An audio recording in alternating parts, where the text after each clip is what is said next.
Instructor Jason here from Krav Maga Self-Defense. It's good. I got some feedback from students about demonstrating a few things, especially the other video on reflective surfaces. I just happened to be at a good spot where I can give a little bit of an example on that.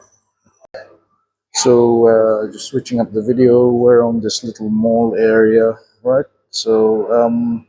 Indoors versus outdoors, but this is a good example. So it's like an L-shaped sort of corridor. Surface on the side, you should see me there. So we can look there as well, and you can see maybe roughly about 4 meters behind you. Let's go back. That's a reflection there. Not so fully reflective, but that also helps. And but as we come along, this is really good. So we see some reflection. You see my silhouette over there at the glass door ahead, which is good because this will show me any silhouettes of anyone that could be behind me.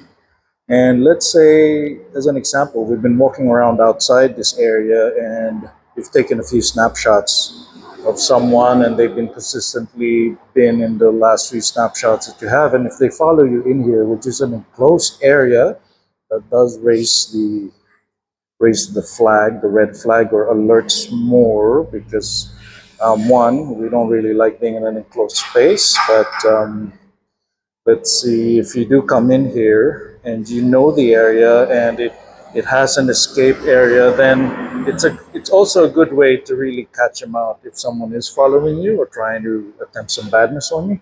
So here you can see my shadow on the glass and you can see if anyone's behind you, right?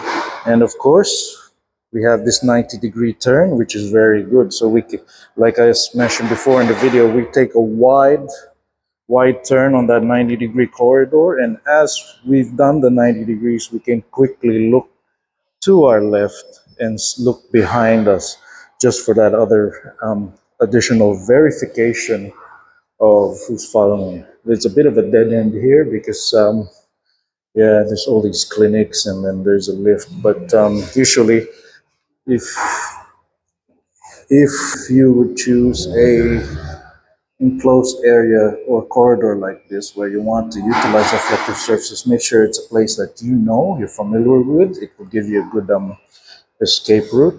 And in the end, the purpose is to verify if someone is following you, but also if they're conscious about following you, it could make it look too obvious. That might be a deterrent too.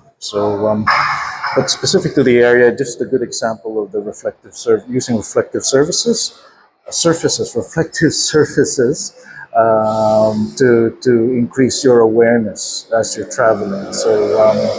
There are applications of.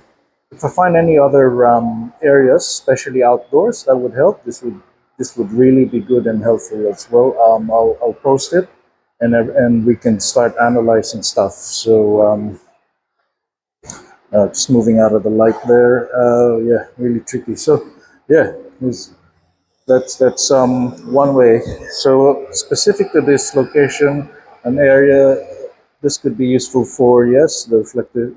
It's a good design for reflective surfaces to really detect anyone following you or planning any badness. But two, um, to a low level, it can be used to lose them. They might be scared of being detected.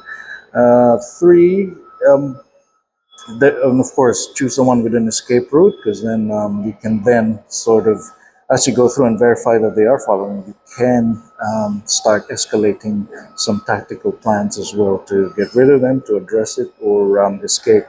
All right. Okay. To learn more KMG self-defense techniques, train with us at KravMagaSelfDefense.com.au.